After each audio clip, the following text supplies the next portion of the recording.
Strange Brew Podcast, Season 1, Episode 324. Welcome to a Victory Tuesday. Yeah, a little day removed here as we are just getting back into a rhythm, coming back from a 5-day, 4-day? I don't know. We did so much stuff in New York City. It is hard to remember it all. It's hard to figure out what day it is here. Coming in on a Tuesday feels like a Monday. It feels like I've been gone for a month, but we've been gone 4 or 5 days. So we are celebrating a Victory Tuesday instead of a Victory Monday. I was in the air on Monday morning about the same time we'd be podcasting, so I didn't think my fellow passengers on Delta Flight 5640 would have appreciated it. I think we actually did have one Bears fan on the flight too, but they would not have appreciated me talking through as they were trying to get a nap on Monday morning on the plane. So we are a couple of days removed now from Packers and Bears, Lambeau Field, and a big Packer win that gets them to the 2 seed for now in the NFC. Back in first place in the NFC North. Long way to go, clearly. Massive game with Denver this weekend. Then you're back with the Bears right away again the next week, Saturday night at Soldier Field. And you kind of feel like the division could ultimately be on the line in that game. We'll see how things shake down before then. But just a huge win. I would think an especially gratifying win for Matt LaFleur. And we're going to play the highlights at the end of the podcast with our little splices in there of other stuff. And when you think back to Ben Johnson getting hired by the Bears this offseason, went out of his way to take a shot at Matt LaFleur during his introductory press conference. I'm sure you saw the handshake at the end of Sunday's game was a little icy on a cold day at Lambeau Field.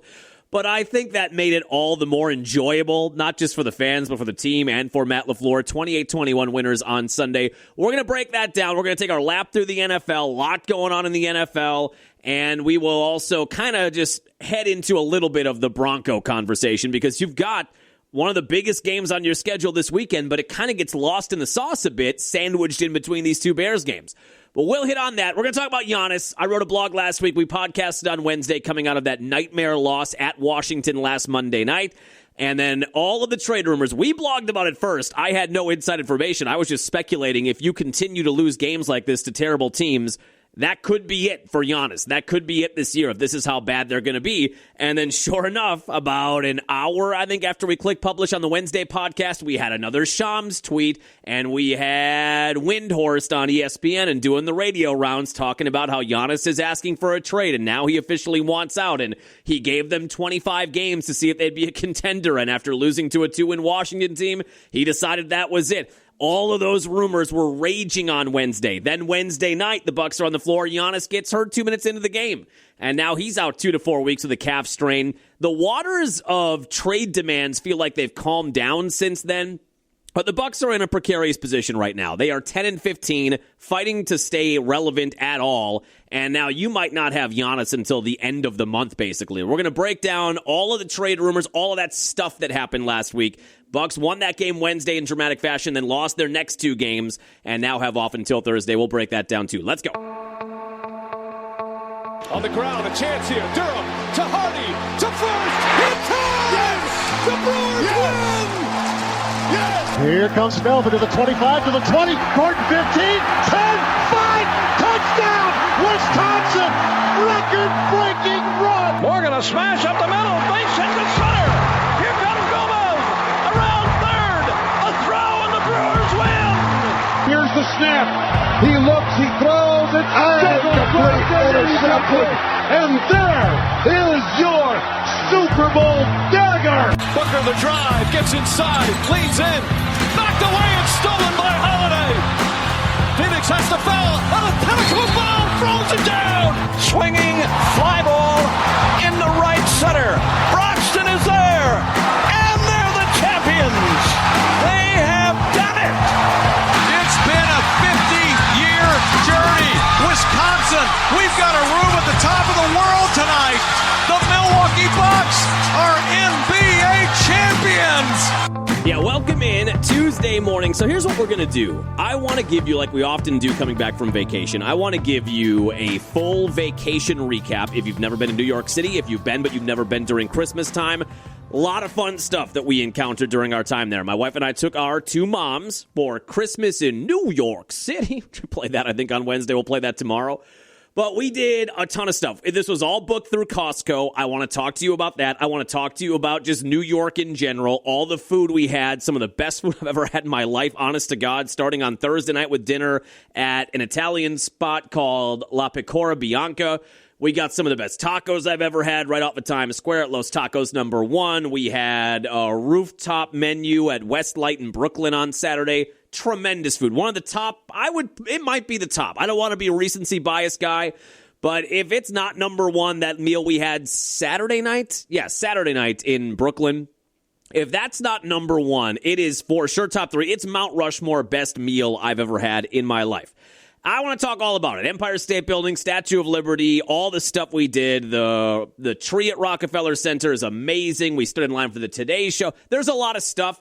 So instead of doing like an hour and 45-minute podcast today where we're doing all that stuff and then we're trying to break down this game and talk about the next Packer game and all that other stuff going on, I think what we're going to do is break this up into two podcasts. So today is going to be the sports podcast. We're going to talk about the game.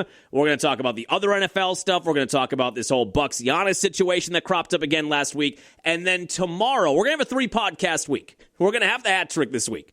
We're going to do all the sports recap business today, and then I want to do just a travel podcast tomorrow. I don't know how long that one's going to go, but I want to just get into the Costco booking. I thought it was phenomenal the way the whole thing played out for our time in New York, and just talk about all of our experiences there. We're going to do that tomorrow, and then we're going to take a break on Thursday. Then we're coming back on Friday, getting set for the weekend. Packers, Broncos, see what the Bucks are up to coming off of their Thursday game against the Celtics at Fiserv Forum, and we'll do that on Friday. So 3 podcast weeks. So today, sports. Tomorrow, travel. Friday, back to sports. There is one element of the New York City trip I want to talk about because it binds in with this Packer game. So before we break down the game, remember on Wednesday, John, you ignorant slut. Remember on Wednesday, I was explaining to you the dilemma that I had with the Packer-Bear game on Sunday. When we booked this trip, one of the things we booked was going to see a Broadway show. Our moms have never been to New York City. My wife has never seen a Broadway show. I've seen one Broadway show going back like 20 years. I saw The Color Purple many, many years ago. But we wanted to do a Broadway show. Like I said on Wednesday, it might be cliche to do The Lion King. There's a lot of things you can see, musicals and plays. Is it cliche to do the one that everybody's been doing for 30 years or whatever it is, 25 years maybe, but we're going to be cliche because you know it's going to be a home run, and it was. But when we booked that show for Sunday night, that was like the last thing we did before we flew out on Monday morning. We booked it for 6:30, and I was thinking at that time the Packer-Bear game was at noon, that we'd have plenty of time to go to a Packer bar, watch the game, get some food, and then be in line and be good to go for the Lion King. Well, the game got flexed. And then remember on Wednesday I said, I can't believe I didn't factor this in at all. Actually, I can't believe it. But I said on Wednesday, the game's at 3:25, tickets are 6:30, so we should see most of the game. Maybe I'm kind of peeking at my phone toward the end of it as they're hitting the lights, and I don't want to be the guy with my phone on at a Broadway show. People paid a lot of money for those tickets. I don't want to be the distraction guy, even though, as we learned, not a lot of people are concerned with that. I was concerned with distracting other people by making noise, by turning on your phone. A lot of people in that theater were not concerned about that at all. But I didn't want to be that guy. So maybe look at your phone. We should be late fourth quarter by the time they're hitting the lights. They never start exactly on time, and they didn't on Sunday night either. I think it started at 6:40 or 6:45. So had the game started at 3:25, I would have been fine. Sunday morning, I am just looking at my fantasy rosters, getting set for the day, getting set for all the other stuff we've got planned on Sunday. And I notice that the game time by Packers-Bears says 4:25. And I thought, why does it say 4:25? Oh, no. Eastern time zone, Jonathan. What are you doing? What, you got to factor that in? So that hit me like a ton of bricks because a 4:25 start time and a 6:30 show time means I'm only going to see the first half probably, and that's about it. And then I'm going to find out at intermission what happened, and that's basically how the whole thing played out. But I did not factor in Eastern time zone. Why does it say 4:05? Why does it say 4:25? Why are the noon games starting at 1 o'clock Eastern time zone? So keep that in mind. If this problem should ever arise in your life, be sure to be cognizant of what time zone you are in when you're trying to plan things out. So we did stick with our plan, even though it meant we would only watch a quarter or a little better than a quarter. at the biggest, as we tallied all the votes on Reddit and all the different conversations. I talked about it on the air on Wednesday. We had a lot of feedback that said this is the place to go. We've been there for games before. The Packer Bar in New York City. There are more than one, but the one to go to is a bar called Kettle of Fish. It is in the West Village. If you're familiar with the West Village, the vibe in the West Village and an NFL crowd vibe. Look, I don't mean to judge books by their covers, but they don't necessarily, the Venn diagram there isn't a full circle, okay? There's not a ton of spillover. In fact, when we were in line for this bar, because this bar opens an hour before every Packer game, that's when they open. So Packer fans line up, and not everybody gets in. So we're sitting in line. We saw the line. We got in line. We didn't know that was a part of it. We actually thought it would just be open because they said on their website they were open at noon, but that must have been thinking 1 o'clock game Eastern time. You open an hour before the game. And they didn't adjust that until maybe Sunday afternoon. So we're in line thinking $25 cover, which is not a big deal, but $25 cover per person, 4 people. You get 2 drinks with the entry fee, but we're only going to be there for a quarter. So are we going to stay, or are we going to try to get back on the subway and go to another Packer bar or just a sports bar that's closer to the venue that we need to be at for the Lion King? And we're talking about it, and there's a guy behind us in line, big Packer fan, who's been, obviously, to Kettle of Fish many times. And he said, I I used to live over here. There was a Packer bar that was there that you could go to. And we said, well, is there anything around the area? He said, in the West Village, not a ton. You're not going to find a ton of sports bars here. Sorry to tell you. So we just decided, you know what, we're here. We got there, I think, so they opened at 3:25. We got there at 2:45. So we had to wait about 40 minutes to get in. But we said, this is the bar. We're already in line. $25 isn't the end of the world. We'll stay for a quarter. We'll stay however long we can. I think we earmarked 5:15 as a leave time, 30 minutes to get uptown, get in line, and get into the Lion King on time. And we're so happy we did. This place, if you're ever in New York City for a Packer game, you must go to Kettle of Fish. I knew we were in for a good time as we're waiting to get in. It's a bar that opened in 1950, and I think the 2 owners now, it's a married couple, I would say they're in their 60s, mid to late 60s, maybe 70s.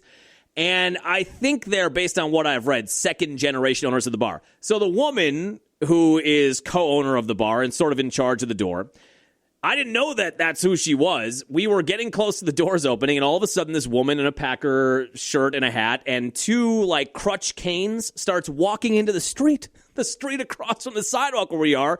And I'm thinking, oh, my God, get out of the street, lady.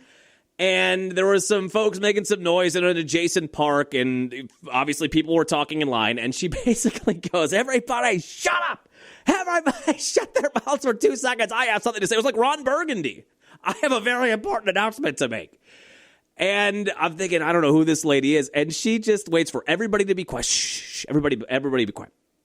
And she just then goes, go, Pack, go, Pack. So there's the go, Pack, go chant that starts. And I thought she was just a random woman who was coming to watch the game or something. Well, it turns out she's one of the co-owners. And then she goes on to explain they did some counting and not everybody in line is going to get in. So just so you know that. And then she did give 2 other bars kind of close that would have NFL games on. If you can't get in here, you could go there. But at first I thought she was just this random lady walking into the middle of traffic in the West Village and telling everybody to shut your mouths, and then just yells out, go, Pack, go. And I thought that was going to be the end of it. But she was giving directions and also explaining that not everybody in that line was going to get in. But once I saw her and her demeanor and the way she handled that situation, I thought we're in for a good time here. We get into this place, and I took pictures. I have it on my On-Air John Team B93 personality page. This place, it's literally like you walk into somebody's basement. If you ask them for show me your liquor license, show me your beer license. Is this an operable venue for this kind of activity? I'm not sure they have it. But you walk into the basement, there's a big bar that kind of resembles like a dive bar in Wisconsin, but then you go to the second part, it's literally their basement. There's couches, there are TVs propped up on cinder blocks, they have Packer lighting and Christmas lights up, and it's just everybody in Packer garb. And then they play this song from the second we got in to the second the game started, and they put the game audio on.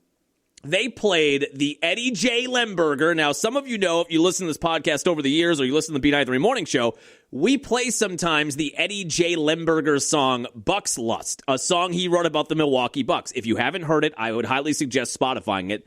But when the Bucks made their title run, we played it a lot on the air and on the podcast. I don't think we were doing the podcast during the title run, but when they were still good, and maybe they're still good, I don't know. We have played that on this podcast before. Well, before Bucks Lust, Eddie J had a polka song out that is called I Love My Green Bay Packers. I love my Green Bay And they just play this on a loop for an hour. Detroit and Tampa Bay. Throw in the It's in my head the rest of the day. Take our opposition and crunch them like they're crackers. That's why I love my Green Bay Packers. So then they just keep... I thought they'd start to play Bang on the Drum or other Packer songs. Nope. As soon as that song faded, start it again. Hit back. Play that same song again. And crunch them like they're crackers. That's why I love my Green Bay Packers. And so that's the last thing that's in my head before we go see The Lion King. I was hoping Mufasa would sing this song, but he didn't, sadly. It did remind me, if you've ever seen the Family Guy, Blue Harvest, the Family Guy, the parody of the Star Wars movie. Play that same song again. Thank you. We're the Cantina Band. If you have any requests, shout them out. Play that same song. All right, same song. Here we go. That's exactly what it was. Play that same song again. And then when they get to the game, they put the audio on, but... They do, during commercial breaks, they bring this song back, and then they did play other Packer songs and Bang on the Drum after they scored a touchdown. Now, I was extremely happy that we were there when they scored that first touchdown, because that didn't happen until the end of the first quarter. They get that touchdown pass to Christian Watson, and this place goes absolutely berserk. I've been to Lambeau Field many times. I've been to many Packer bars and Packer parties in my life where you get shots and people go crazy when they score a touchdown. Nothing like this. I will say this. That was my first experience. I've gone to Packer games at visiting venues before, at visiting stadiums, and there is always something. Like, we've seen a lot of Brewers games, too, where we went to Boston a few years ago when the Brewers were playing at Fenway. We went to Kansas City a year ago when the Brewers were playing at the Royal Stadium. There is something extra about being the fan of a team in a road environment, and in this case, if you are displanted, you're a Packer fan that lives in New York City, and you have to go to a Packer bar if you don't want to pay for the NFL package. You have to go to a Packer bar to watch the game and commiserate with Packer fans. There's something extra special about that. Like, it's a lot of fun to be surrounded. Anytime you go to a bar in Wisconsin, anytime I go to a Sheboygan bar or a Milwaukee or Green Bay bar, it's all Packer fans. And there is something nice about that, too. But there is just something about that road environment coming together with a tribe of your fellow Packer fans or Badger fans or Bucks fans or Brewer fans, and you're on the road and you're in enemy territory, kind of. There's something extra special that binds that group of people together. And the place goes nuts. Watson scores the touchdown. They hit Bang on the Drum. So then we know we got to go. I mean, at that point, it's like 5:15, 5:20. We're waiting for the end of that drive to see the result of that drive before we go. I think they scored early second quarter. Place goes nuts. And then a conga line formed. And we're trying to get out. And we got in with the first group of people, so we actually got seats. This is nuts to butts. The rest of the bar, we were fortunate to get an actual seat. And they all have standing room only. I mean, it is packed in like sardines. Every last person that you can get in there, they get in there. So we had this conga line going past us. As we're trying to exit, my mom remembers she kind of forgot her purse at the table. She goes back a couple steps, and then the conga line picked her up, and all of a sudden, she's on the other side of the bar. Like, we gotta go. We're running late now, basically. She said, I gotta get out of this conga line. She might be in the conga line to this day. We left her. That's where she is now. She's still congaing at the Kettle of Fish Packer Bar. That's where she is now. That's where she lives now, in that conga line at Kettle of Fish Bar after the Christian Watson touchdown. But it was just such a fantastic environment. Food and drink are dive bar-esque. I mean, just standard domestic beers. My mom and my mother-in-law both ordered a glass of wine. My mom said it was the worst glass of wine she's ever had in her life, but didn't care. I mean, it was so much fun to be in that environment, but I would imagine that's coming out of a box or a jug. That's not something that's coming from Napa Valley circa 2021, a good year for wine in 2021. It's not coming from that area, but you got your basic beer, your basic box of wine. They had Usinger's brats that it looks like they pre-grilled before the party. You could order those for $4 or $5, and they'd bring them to your table. But it's awesome. Kettle of Fish. If you're ever in New York City on vacation during a Packer game or whatever, that is the Packer bar to hit up. We were sad to leave. I mean, we were excited to go to the Lion King, obviously. But we were sad to leave that whole thing. You wanted to be there for the whole game, and I can only imagine what that place looked like after the Keyshawn Nixon interception that sealed the win. They might not even be standing anymore. That whole townhouse that they were in may have crumbled to the ground. But that was a fantastic experience at Kettle of Fish in the West Village for the Packer game on Sunday. Now, let's talk about the game. There was a collective groan. Packers-Bears, you knew going into it, massive game like we talked about for a bunch of the last two podcasts. You finally had a game in this rivalry with a lot of late-season stakes. Bears in first place going into it, Packers in second place going into it, first matchup of the year, and the first of 2 in 3 weeks. Now, the game starts, was it the first drive or the second drive that Love threw that pick? And it was a bad interception. First Packer drive, 13-play, 37-yard drive, no score. And Love throws that pick where I just don't think he saw the guy, and he short-armed that throw, intercepted his fourth pick of the year. He was phenomenal after that. I did read a tweet that I sort of concur with. And I know we've talked a lot about Jordan Love, and now we've had people say, you got to get off the Jordan Love thing, John. You got to get off of it. It's a very small vocal group that doesn't think Love is the guy. Most people, 75%, 80% of the fan base has belief that Love is the guy, that knows he's the franchise quarterback, and you keep entertaining this 10 to 15% that are just screaming into the void. Stop acknowledging them and move on from it. But I did see a tweet that said after that pick, or maybe it was after the game, so he throws the pick, and then after that, he's near perfect for the rest of the game. And I saw a tweet in the post-game on late Sunday night when we got back from the musical, or maybe early on Monday morning as we were getting set to go, that said, Jordan Love has only thrown 4 interceptions this year, but a part of his problem is when he does turn the ball over, which is rare, those interceptions are some of the worst interceptions in the world. It's not like he's trying to thread the needle in between two defenders, and the game is on the line. You're trying to make something happen, and he's just off by a little bit. That is true. I will say, I mean, he has 4 picks on the year. By the way, Jalen Hurts last night had 4 interceptions and 5 turnovers in a game that the Eagles lost to the Chargers by 3 points in overtime. If Jordan Love had a game where he threw 4 picks and turned the ball over 5 times, nobody's talking about it this morning. I've been kind of perusing the different ESPN shows and the NFL recap shows. Nobody's talking about, now I guess Jalen Hurts, they won a Super Bowl, so there is that. But nobody's talking about, oh, is Hurts the guy? Should he really be the franchise quarterback? Should the Eagles be looking to move on from him? If Jordan Love turned the ball over 5 times and threw 4 interceptions, the state might burn to the ground. I mean, that might be the end of it. He has only thrown 4 interceptions on the whole year. Jalen Hurts threw as many picks last night in a game that Love has thrown the entirety of the year. But those 4 picks, when you think back to Sunday, the pick he had in a big moment against Cleveland, they are so ugly. Like he's throwing directly to the other team. You know, just one of those deals of what could you possibly have seen there? So he doesn't turn the ball over a lot, but because they look so bad, I think maybe people go a little bit extra crazy because of that. And I don't think that's not without merit. I think there is some validity to that take. That a part of the reason people fly off the handle about Jordan Love is when he does turn the ball over, they are the ugliest turnovers you'll ever see. But after that pick, he was about as good as you can get the rest of the day. 17 of 25, 234 yards, 3 touchdowns after that interception. And the Packers get on the board with that Watson touchdown, 23-yard touchdown pass. And that put the Packers up 7-0. Then after a field goal, the big bomb to Bo Melton. That was the last thing I saw before, or maybe the second to last. Did I see the second Watson touchdown? I think I did. So Melton, by the time we sat down at the Minskoff Theater, I had seen the Melton 45-yard touchdown pass.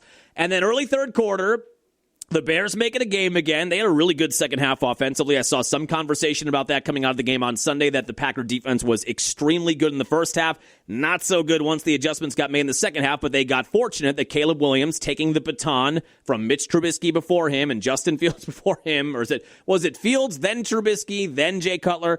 In the lineage of Bear quarterbacks throwing bad interceptions late in games at Lambeau Field, Caleb Williams said, I am next. I am ready to take that torch. And I saw some Packer fans say, defense wasn't great in the second half, but got fortunate that Williams just had a bad read on that last play. Nixon made a good read on that last play and got an interception to seal the game. The Bears get a touchdown and a 2-point conversion to open the third quarter after the Packers went 3 and out. You don't love that. You had a 14-3 halftime lead, and you got the ball to begin the second half, and you had a chance there to really go for the jugular. You score there, even a field goal to make it a 2-touchdown game. But if you get a touchdown there, you march right down the field 21-3. The whole tone of this game might be different. So that was frustrating to start the second half with a 3 and out. Then the Bears get down the field, touchdown, 2-point conversion. Okay, game on. Halfway through the third quarter. The last play I saw before, when all that, the beginning song of The Lion King. We should probably edit that out. But as soon as that hit, right before that hit, I saw the Love to Watson 41-yard touchdown pass. That put the Packers up 21-11. And I kind of thought, I didn't think it was over, but a 10-point lead with a quarter and a half left, or a little less than a quarter and a half left. I was feeling good once I turned my phone off that when I turned it on again, the Packers would win. And that turned out to be the case. But I didn't know the chaos that ensued after that, or in the interim. Bears get a field goal, 21-14. Then Bears get a touchdown from Caleb Williams to Colston Loveland. 17-play drive that, from what I watched on Monday when we got back, they just nickeled and dimed and paper cutted the Packers to death on that drive. 17-play, 83 yards. Tie game, 21 apiece. Then the Packers and Josh Jacobs. Now, Josh Jacobs on that final touchdown drive, 8-play, 65-yard drive. Clearly, the touchdown is a big part of that drive. You needed to get the touchdown. 2-yard touchdown run. That made it 28-21. But to me, upon the rewatch, the biggest run on that drive was when they were a little inside the 25, and you were in field goal range, 3rd down and 1. If you don't get it, you might kick a field goal, and then who knows what happens. And they pitch it to Josh Jacobs to the right side. He is dead to rights. There are 2 Bear defenders basically in the backfield. He hits the brakes and hits the reverse, basically. Gets upfield, picks up like 18 yards, runs a guy over inside the 10-yard line. Even though the touchdown run is the biggest run of the game because that's what gives you the 28-21 lead, that conversion on 3rd and 1 where the blocking was not good and Jacobs had to make the play on his own. He had to beat 2 guys to get that yard, and then not only gets the yard for the first down, gets a lot more than that and sets up a goal-to-go situation. That might have been the biggest play of the game. That could be one of the biggest runs in Josh Jacobs' now nearly 2-year career in Green Bay. It ends with the touchdown run, 28-21. Then the Bears are on the move. And we've got all the highlights we'll play. We'll tag them at the end of the podcast like we always do. But the Bears are on the move. 4th down and 1. And Keyshawn Nixon, the play of the game. They had Williams rolling out to his left, and they had 2 guys he could have gone to. Now, when you watch the replay, and I know Keyshawn Nixon is a very polarizing figure among Packer fans, the weakness that we thought we had going into the year, which kind of has been the weakness of the defense, was the cornerback position, the secondary. After the Parsons acquisition, you feel really good about the front 7. Feel good about the safeties with Evan Williams and Xavier McKinney. But moving on from Jair, who looks like his NFL career might be done, which is crazy, but it looks like that's kind of where we're at now with Jair. Just can't stay on the field. But moving on from him, not supplementing it really, you make the move to Nate Hobbs. He's been a letdown, he's been hurt, and he just hasn't been on the field recently. But that has not panned out, so now you're down to Keyshawn Nixon being your number 1, when a year or 2 ago he was your nickelback. And not just a great band, but a good position. Oh, we should have a little Nickelback to play there. We'll work on that. Put that in the tickler file. Anytime we say Nickelback for defense, we might have some How You Remind Me or Look at This Photograph play. But you knew that's a big leap for him. And we've talked about a lot at the end of that Philly playoff game last year where he said, I'm going to be the number 1. We all kind of rolled our eyes, but then it turns out that he is the guy who's basically going to be the number 1 this year. And Carrington Valentine's been okay as a number 2. Not a great tackler, but a pretty good cover corner. But you're relying on some pretty young, inexperienced guys in the secondary on the boundary when you have a lot of money invested in your front 7 and a lot of money invested in your safety position. But that seems like, or felt like it has been, one of the bigger weaknesses of a pretty good top 5, top 6, whatever it is now, defense. And Keyshawn Nixon, he's got a lot of pass deflections this year. I think he is still top 5 in the league in pass breakups. He also gives up some big plays. He also loses his head a little bit and got 2 personal fouls on Sunday. One of them where he reacted to something, but you have to know the second guy's always going to get the penalty. But he's a little hot-headed that way, too, where he kind of goes a little extra after the play, and he can cost you 15 yards here and there. So for those reasons, he is a polarizing character in the Packer metaverse. But he made a hell of a play on that last play where he was one-on-one with DJ Moore. DJ Moore was running an underneath route, 2-3 yards out. And then Loveland, right, it was Loveland who came open after Evan Williams lost him on the play. As Williams is rolling out, I think it was Evan Williams that came up to try to put pressure on Caleb Williams. That leaves his man wide open. Nixon recognizes that as he's coming across to pick up DJ Moore. He sees Colston Loveland wide open in the back of the end zone, and he decides to go off of his guy and basically hedge his bets that that's where Williams is going to go instead of going to DJ Moore, who is now wide open. And he was right. Caleb Williams saw Loveland open.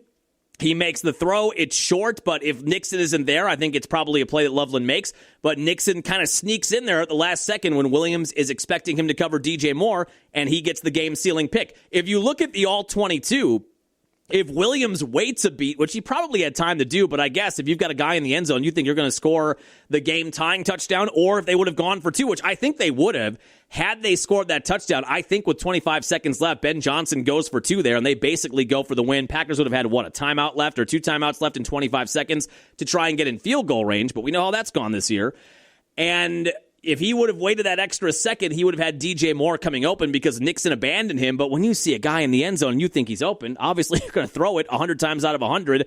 And Nixon just made the right read and made a great play. So for all of the heat thrown Keyshawn Nixon's way, and we've done some of it on this podcast too, that was an excellent read in that situation, a perfect adjustment to get in front of Loveland, the guy who was open in the end zone, leave his guy, and get to the guy who would have had the game-tying or go-ahead touchdown, depending on the 2-point conversion, get the interception, and seal the game. Packers get it 28-21 and get to 9-3-1 on the year. Now let's break down the box score a little bit here. Love, like I said, after the pick was phenomenal. 17 of 25, 234, 3 touchdowns, 1 pick. Quarterback rating of 121, QBR of 78. He now has 22 touchdowns and 4 picks on the year. You know what I mean? I know. I'm still arguing with that phantom love hater. Like, there's somebody across from me. I approach this podcast like somebody across from me is getting in an argument with me about whether or not Jordan Love's the guy. I probably need to cut bait on that.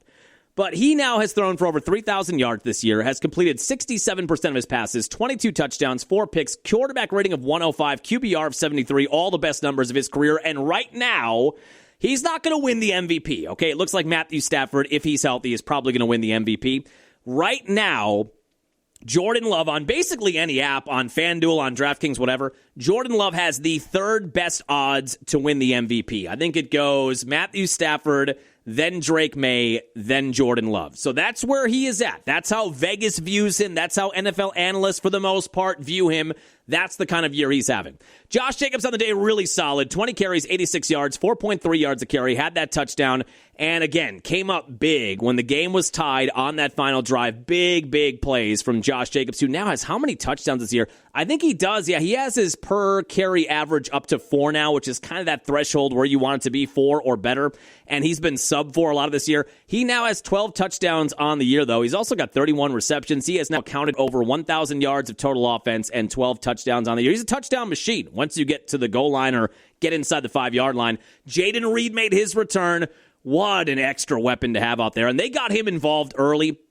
I think he had the first catch of the game, had 4 catches, 31 yards, but also had 2 rushes for 22 yards. So he accounts for 53 all-purpose yards in his first game back since week 2. We discussed it last week. What a breath of fresh air. It feels like now you've got Christian Watson, which we'll talk about in a second, rising to the level of a number 1 go-to wide receiver.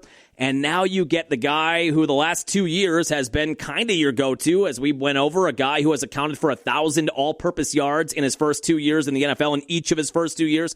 Now you get him back, and like we went over heading into the year, the 2 guys that you thought were going to be the go-tos in the passing attack were Tucker Kraft and Jaden Reed. Well, you haven't had Jaden Reed since week 2. Other guys have had to step up, and now you get Reed back and add him to that arsenal of pass catchers. He had a nice return on Sunday. Watson, what a day. 4 catches, 89 yards, 2 touchdowns. The last time the Bears were at Lambeau Field, early January 2025, the regular season finale, that was the game that Watson sustained the non-contact injury, tore his ACL, and sent him spiraling on the injured list and on rehab until about 2 or 3 weeks ago, or 4 weeks ago, when he was activated in early November. And he said post-game that was in his mind. This is the first time the Bears have been to Lambeau since that day, and he goes out there, has 4 catches, 89 yards, 2 touchdowns. He is looking like a number 1. And I know they've got a lot of weapons like we just talked about, but you kind of want that one guy that more often than not is the go-to guy. He was, a second-round pick in 2022. We know the issues he has had with his hands. Those appear to be, or at least are in the rearview mirror, not fully out of the mirror, but they are fading. And you always knew if his hands became more reliable and he just caught the ball on a more consistent basis, he's 6'4". He's a big body. It doesn't look like he's lost an ounce of speed coming back from the ACL injury, and he was one of the fastest wide receivers heading into that draft in 2022. So now you've got a guy at 6'4" with lightning speed who is getting more confident and is getting more assured with his hands on every catch. He is looking like a number one now. 25 catches, 452 yards, 5 touchdowns on the year, averaging 18.1 yards a catch. That's crazy. His career average is 17.1 yards per catch. So basically, when he catches it, it's a first down. And even with the drops he had back in the early years in 2022 and 23, he was still a guy averaging 15 yards a catch, averaged 21 yards a catch last year, a little over 18 yards a catch this year.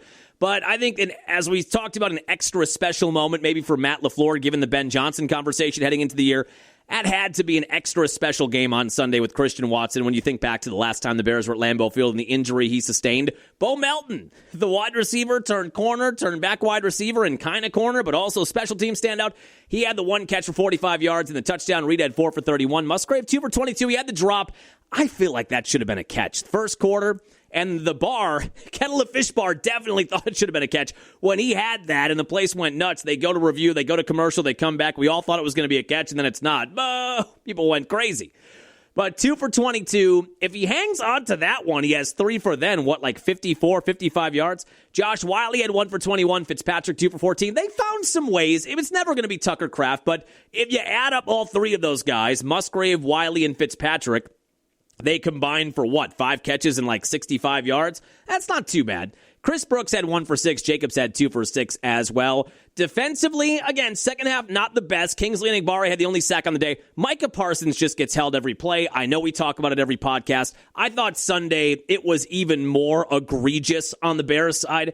From what I saw up until I couldn't watch anymore, and then when I rewatched the second half of the game Monday back at home, I know I read about it on Twitter, and we've talked about this, I think, since week 2, because we haven't had a guy like Micah Parsons in a long time, so when he's on the field, especially in the early weeks, your eyes were just on him to see what he was going to do.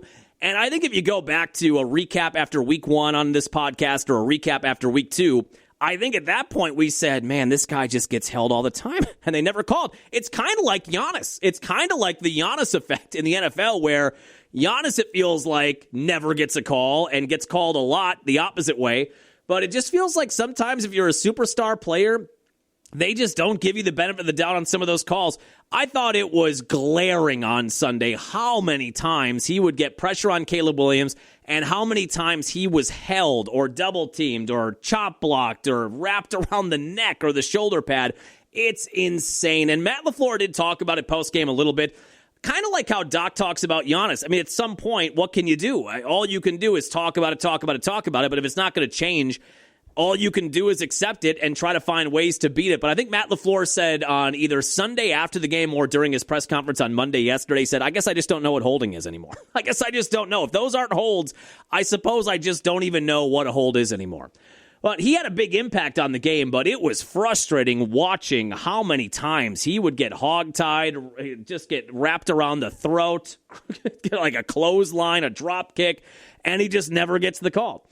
Keyshawn Nixon had the only turnover of the day with the interception. I guess kick return, punt returns weren't terrible. You had more special teams penalties. Brandon McManus did not attempt a field goal. He was 4 for 4 on extra points. And not a bad day from Danny Whelan. He's been pretty solid. One of the more reliable things with teams, with special teams, he had an average of 58 or 48 yards a kick with 1 inside the 20 on Sundays. The Packers get a 20-21 win or 28-21 win. Now, let's play you a couple of clips here real quick, and we're going to play the highlights at the end of the podcast, like I said. Our buddy M-Bone. If you've listened to this podcast over the years, I saw this guy pop up, I think in 2023 at some point during a Packer-Bear game. He is a massive Bear fan. He is a gigantic Cubs fan. Somehow he's also a Texas college fan. Maybe he went to school there. He's a big Bulls fan too. And he's one of those guys in the modern media era who just watches a game and videotapes himself watching a game and living and dying with all the plays. And you can scoff at that if you want, and sometimes I do, and sometimes I think, should I be doing this? Because there is a major market for it. You always get comments on these videos of people that say, do people really sit and watch other people watch a game? And as insane as it sounds when you say it out loud like that, like, why would you ever watch a stranger watch a game? Why not just watch the game? But as crazy as that sounds, the amount of views these videos get when he has these little quick 1-minute recaps, especially if it's him getting his heart ripped out, because that's what people really want to see. They don't want to see you happy. What the people on Twitter and Facebook and TikTok want to see is they want to see sports fans dying and getting their hearts ripped out. That's what generates the views, and that's a good thing for M-Bone. Being a Bears fan and a Cubs fan, that happens a lot, which is good for his bottom line. But I know it seems insane that you would watch somebody else watch a game and react to it, but the views are the views, and the Twitch streams and all that stuff, that's paying his bills. So yeah, keep doing it if it's working. But we do love playing M-Bone when things go awry for the Bears. So here is a 1-minute recap that he posted of the game on Sunday. No, he's taking a shot. Intercepted! Oh, it's intercepted! Go! Go, CJ! Oh, baby! Yeah, that's after the love pick. So he's pumped there. So blitz, get home. Too much time. Fuck! Touchdown, Watson! Please get home. Oh, no. No, he's wide open! What the fuck? Oh, my God, the ball was in the air for like 10 fucking minutes! I should note, this is a not safe for work language video. Typically, we do disclaimer that one, but this is a very much not safe for work one. That was after the that was on the Bo Melton 45. Open! What the fuck? Oh, my God, the ball was in the air for like 10 fucking minutes! Punch it in, play fake, Caleb rolls out. Parsons is, don't throw a pick. Oh my God, he caught that! They're gonna, no, play fake. Oh, wide open. God damn it! Watson's wide open and he walks in! Please, the hand, no. Oh God. Loveland! Touchdown! So that was the game-tying touchdown for the Bears. Please, they run the ball, Jacobs. No, he's in! And here it comes. Here it comes. The Keyshawn Nixon pick. Keeps it. Get to the outside. It's over. Do a pick. Fuck! Jacobs. No, he's in. Touchdown. Caleb keeps it. So good. Get to the outside. Intercepted. It's over. Do a pick. Fuck! Oh man, it just doesn't get old. Maybe it's not the best part of my personality that I enjoy those videos, but I do. Here's if you follow Barstool Big Cat 2, they did an episode of Pardon My Take right after the game wrapped up on Sunday. I thought this 11-second clip was gold too, if you're a Packer fan. The Bears are the Bears, and the Packers are the Packers. And for the rest of history, it will be the Packers beating the Bears. And there's nothing I can do about it. And there's no reason for me to even watch sports anymore. I love it. You're going to hear that in the highlight recap. And then, like we always do, let's play a little bit of the Matt LaFleur locker room audio after the win, throwing some game balls out. That was a hell of a team win. It's never easy in this league. We know that. You can't take that for granted. You just keep playing. One play at a time. It was awesome. What an ending there. Give it up for 2-5. You know what? It was great, too, to have number 7 back in the fold. Yeah, Quayback was big. Coop was out there with 11 tackles. JJ with the sack.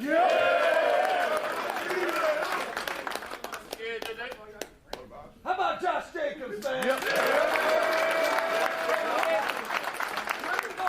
Critical pickup on that 3rd and 1, man. He's got 21 yards, and this guy around the end zone, you know he's getting in him. Break that bird back.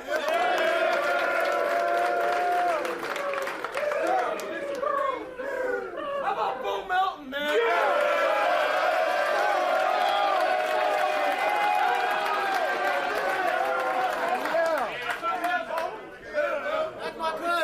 Touchdown catch. That was a hell of a job, Bo. How about our quarterback, man? But I got a game ball for this guy today. This guy had 2 tutties. Yeah, Watson.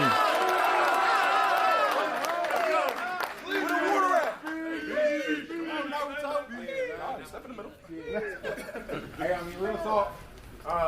We all know what happened last time time we played these boys out here for me. So I wasn't really trying to think about it a lot. Y'all boys helped me do that. It meant a lot to me to be able to go out there.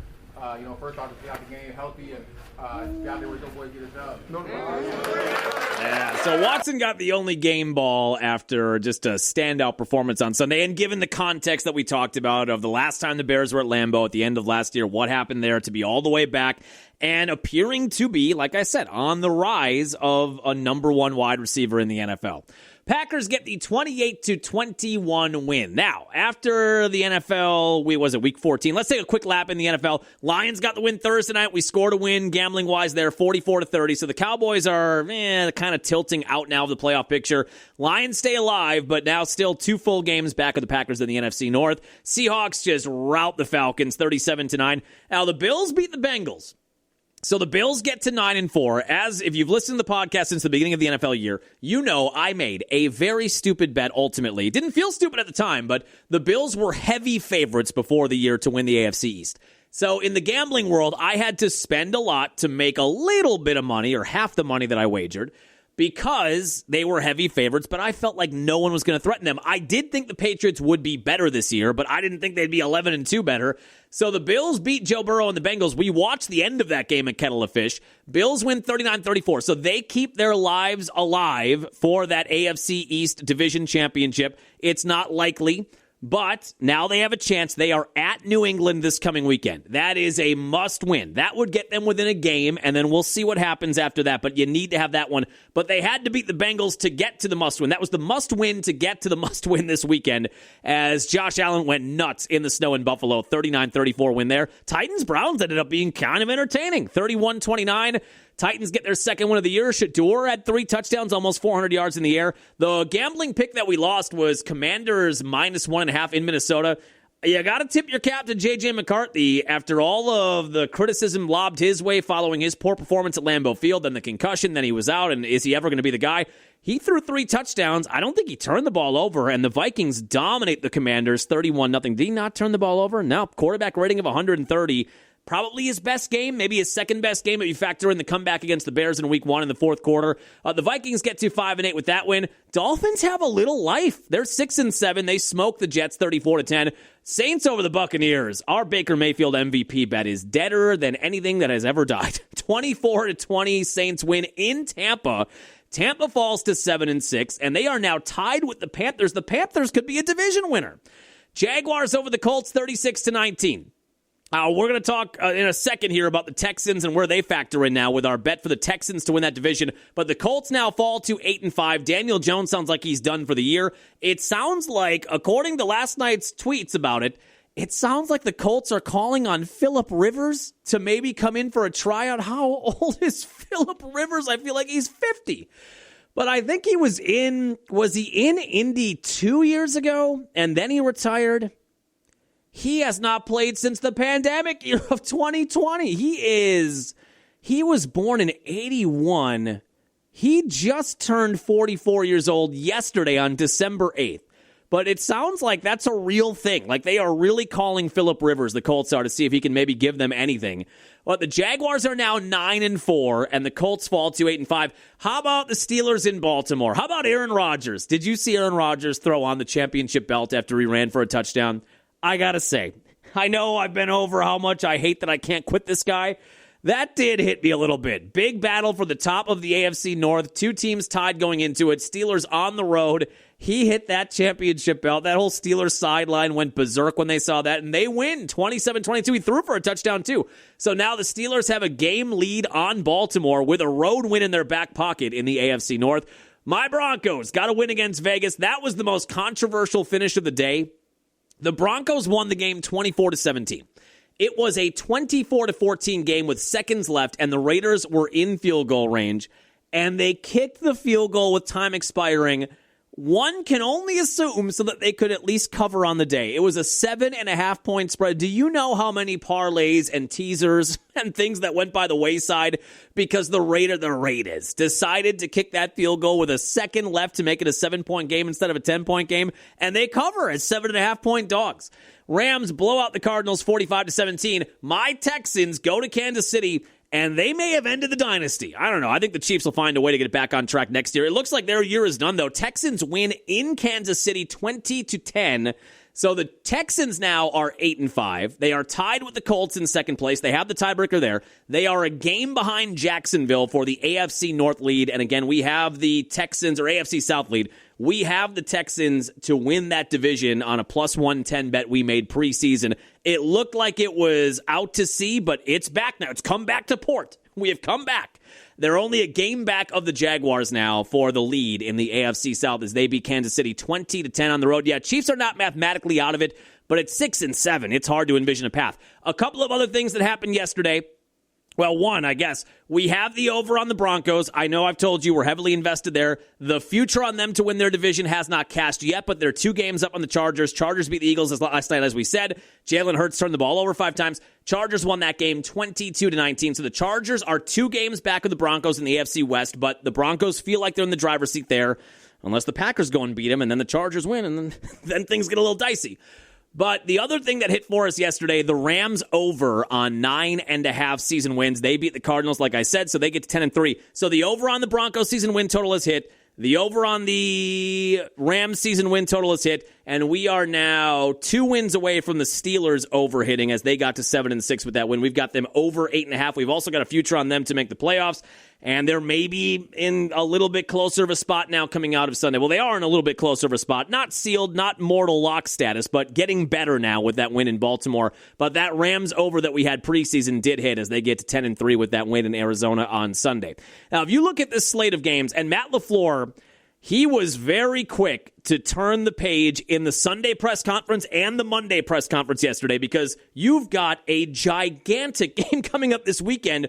But it's kind of a weird game because it's sandwiched in between these 2 big Bears games. So all of the chatter about the Packer-Bear rivalry and the battle for first place heading into Sunday, you get this emotional win, big interception late, Lambeau goes nuts, you're back in first place in the division, you're the 2 seed right now in the NFC, you've got to go to Chicago on December 20th now, Sunday or Saturday night. So that's on the way, and that could be for the division. But right in the middle, you've got this matchup with the team right now that is the number 1. Or are they tied for the 1 seed, or are they the 1 seed in the AFC? This Bronco team is one of the best teams in the NFL. They are the 1 seed right now in the AFC. They are 11-2. The Patriots are 11-2, but the Broncos have the tiebreaker based on conference games. So when you look at the Packers' schedule, this is one of the biggest games of the year, but it almost gets lost a little bit because it's put in between these 2 Bears games. But they have to go to Denver, the 11-2 Denver Broncos, not the Denver Broncos, and try to get a win in Denver this weekend. Then on a short week, go to Chicago, and the Bears will have revenge on their minds, obviously, heading into that Saturday matchup. But it's just kind of odd that you've got this massive game in between 2 big rivalry division games. But that's where the Packers head next, to Denver on Sunday. Packers, by the way, coming out of Sunday are now 4-0 in the NFC North. A year after they went 1-5 and were a fingertip away from being 0-6 in the division. A year after they went 1-5 in the division, they are now 4-0 in division games, having swept the Lions, the win against the Vikings, and the win against the Bears on Sunday. But yeah, now you get set for Denver. Packers open as 2-point favorites. The other nice thing coming out of Sunday, not a lot of injuries to talk about. They did have to put Malik Heath on waivers as they activated Jaden Reed on Sunday. Heath was picked up on Monday by the Falcons and added to their 53-man, so he is gone. But beyond that, you've had injuries you're still dealing with, obviously. Kraft out for the year and Devontae White out for the year, and you've got all that stuff on the table, but no extra injuries really coming out of Sunday to talk about as the Packers now get set to go to Denver. 3:25 kickoff on Sunday afternoon. And then, Saturday night in Chicago, right back at it. It is a brutal stretch of schedule down the stretch run here, but Packers right now sitting at 9-3-1, half game behind L.A. for the 1 seed. Who does L.A. have coming up? This weekend has so many big games. The Rams have, Detroit. That's a huge game. All right, so if the Packers can win in Denver and the Lions do them a favor, that is it in Detroit? It's in L.A. So the Rams are hosting the Lions. Lions are battling for their playoff lives. They need that game in a bad, bad way. I think we're kind of pulling for the Lions there. But when you look at this Week 15 slate, outside of Thursday, which is hot garbage, Falcons and Buccaneers, you've got Broncos and Packers. You've got Ravens-Bengals, which should be kind of fun. Chargers and Chiefs. Chiefs are kind of fighting for their lives. Bills and Patriots. Bills are fighting for their division lives. Then you've got the Lions and Rams. You've got Colts and Seahawks. That's a pretty good one. And Vikings-Cowboys on Sunday night before the Steelers host the Dolphins on Monday night. A lot on the line in a lot of those games coming up this weekend for Week 14.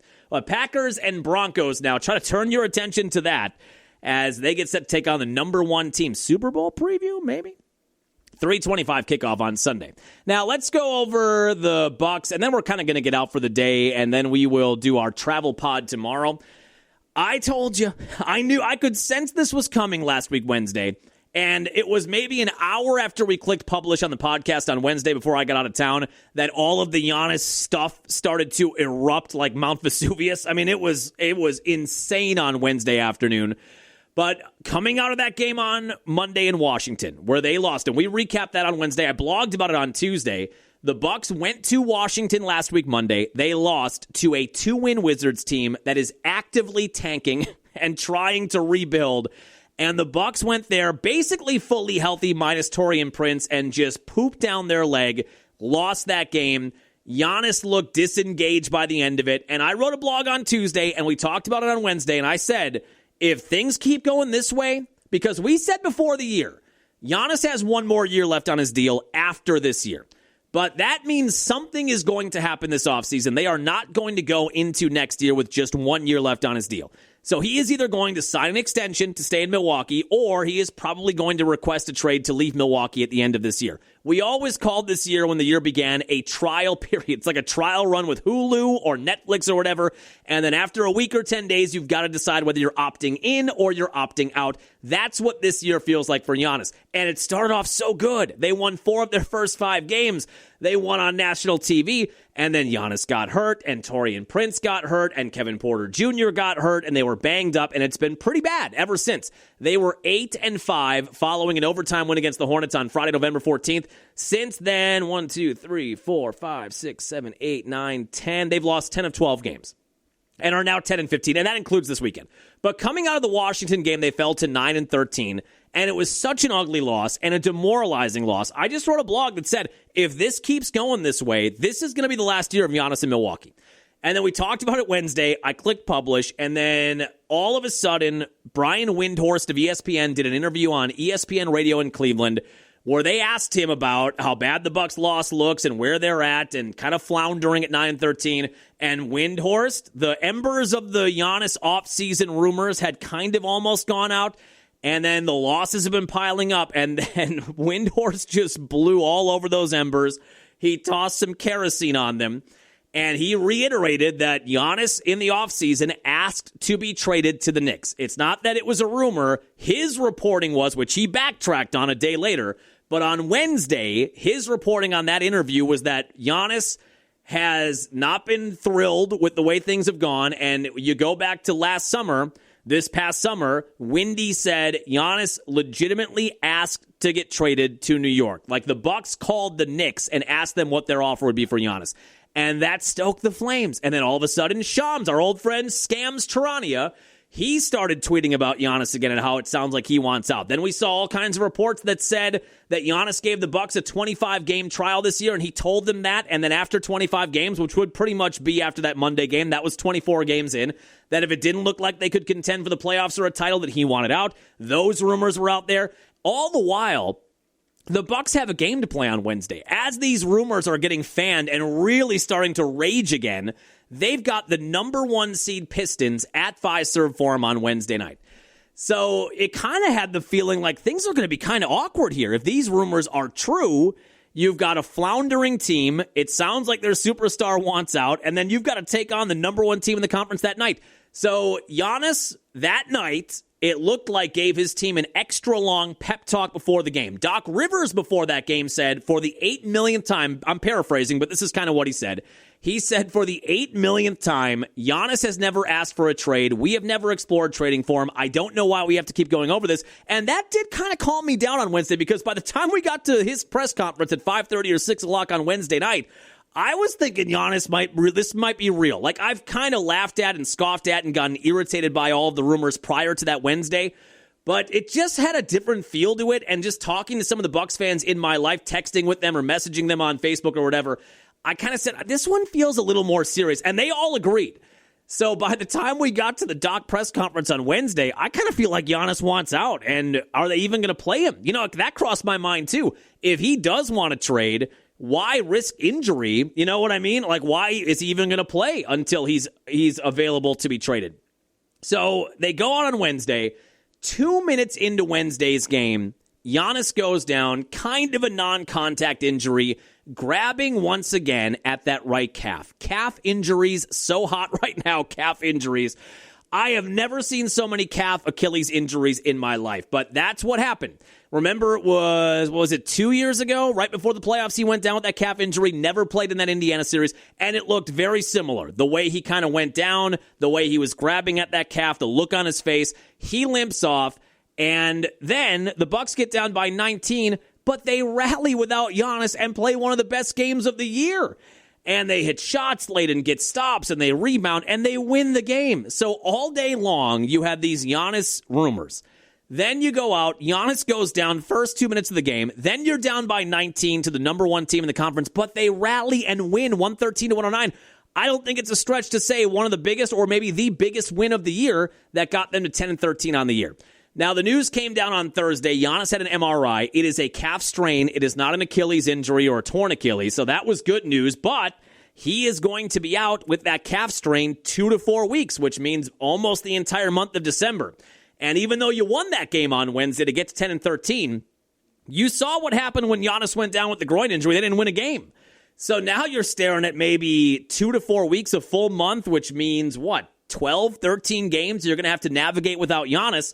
And if it goes the way it did with the groin injury, this team is going to be dead by the time he gets back. I don't think there's any amount of play that Giannis could have. If this team is 10-20 when he comes back, or 10-21 when he comes back, I don't know if there's much you can do to get them back in the playoff picture. Now, the bottom of the East is watered down, and maybe you could get in the play-in tournament, and then I suppose anything can happen in the play-in tournament. Right now, as it stands right now on Tuesday morning, they are 10-15 and in the last spot in the play-in tournament, one game up of that 10 spot. But they lost at home to Philly without Giannis on Friday, 116-101. They go to Detroit. Given what happened with Detroit on Wednesday, you knew they weren't going to win that game. In Detroit, still the number one seed in the East on the second game of a back-to-back with no Giannis. You lose that game 124-112. And now they have a long time off. They do not play tonight. They don't play tomorrow. They host the Celtics, who look pretty good, minus Jason Tatum. They host the Celtics on Thursday after 4 days off, which is crazy. That's a long break in the NBA. So maybe that gives them a chance to hit the reset button and rejuvenate a bit. But now the question becomes, can you stay afloat during this time, or is this really going to be a spot where we see the season spiral completely out of control? There were reports over the weekend from Chris Haynes that Giannis reportedly has said when he sees a door sealing him up, he wants to blow through it. And the gist there is that this is a bad situation right now with the injuries, with the youth of the team, with the way the team is playing. But the message, it felt like, in that Chris Haynes interview is that Giannis maybe wants to stay here and find a way through it and stay a Buck for life and figure out a way to make this work. So there's been a lot of that happening in the past 4 or 5 days. But the larger concern now, if you're a Bucks fan or if you're anybody associated with the Bucks, is can this team win enough games with Giannis out for 2 to 4 weeks to be reasonably in the race for a playoff spot when he comes back? You've got Boston at home on Thursday. Then you go to a 4-win, I think, Brooklyn team on Sunday. Then you come home with a really good Raptors team next week, Thursday. So only 3 games in a 1-week span. But then you have a 5-game road trip coming up. At Minnesota, at Indiana, who's rebuilding, at Memphis, at Chicago, at Charlotte. So you've got to find a way here to keep your head above water so that when Giannis comes back, we're not talking trades again, and we're not talking about a lottery-bound team, and you're talking about a team that can maybe get themselves back in the playoff picture. What's weird about this team is their offense is so good. I mean, it really is. One of the best offenses, one of the best shooting teams in the NBA. Kevin Porter Jr., since he's been back, has been absolutely on fire. He is shooting 55% from the field and 61% from beyond the arc, which is insane. It's not going to stay at that level. But they've got this guard combo now of Ryan Rollins and Kevin Porter Jr. that's a pretty potent 1-2 punch. The problem is You're not getting a lot defensively. They are getting killed on the rebounds, which has been a problem all year. And turnovers and the free throw discrepancy, there's just a lot of other stuff. It's just odd to me that they're so good offensively, and they have no problem scoring, but just a lot of the other stuff has not been good, has been suboptimal, as they say. But it's been a weird, wild week for the Bucks, and they've just got to find a way to win as many games as they can. I would think optimistically, in a perfect world, if Giannis is only down 2 weeks, he would be back then on probably the December 21st game in Minnesota for the beginning of that road trip. That would be ultra optimistic. So you've got to navigate 4 more games or 3 or 4 more games without him. And these are all huge games. Like I said, if they're 10-18, 10-19 when Giannis comes back, I'm not sure there's even a Herculean Giannis effort that can get them back to relevancy in the Eastern Conference. And then again, by the end of the year, or I guess the trade deadline, depending on how serious these rumors were, you might be back to Giannis being done in Milwaukee. It's just a weird week since we hit that podcast publish on last week, Wednesday's podcast. All right, that'll do it for us here on your Tuesday morning, Victory Tuesday. Oh, the Brewers, by the way, brought back their powder blues. That was a tease at the end of last week, too. I wish they would have gone all blue, though. They're going powder blues. They didn't do the curse of Milwaukee, which I kind of don't like. I wish they'd just go back to the 80s powder blues with the curse of Milwaukee and the all blue jerseys and pants. But they're just doing the powder blue jerseys and the gray pants. So that was a little tidbit, too. Baseball's winter meetings are happening right now. Freddie Peralta trade rumors are running wild. We'll see if anything happens this week. I don't think it will. That'll do it for us here on your Tuesday. So tomorrow we will have a travel podcast recapping the rest of the New York trip outside of the kettle of fish situation, that Packer bar we talked about. But we'll recap the rest of it tomorrow, and then regular podcast setting up the weekend on Friday. Have a happy, safe day tomorrow. Winter weather again in southeastern Wisconsin today. And we will chat with you tomorrow for episode 325. Hit those Packer highlights. Cue that beautiful bean footage. Blitz coming. Love has time. Floats one. Watson. Down! Touchdown, Packers! It says, my fellow Americans, the Bears still suck!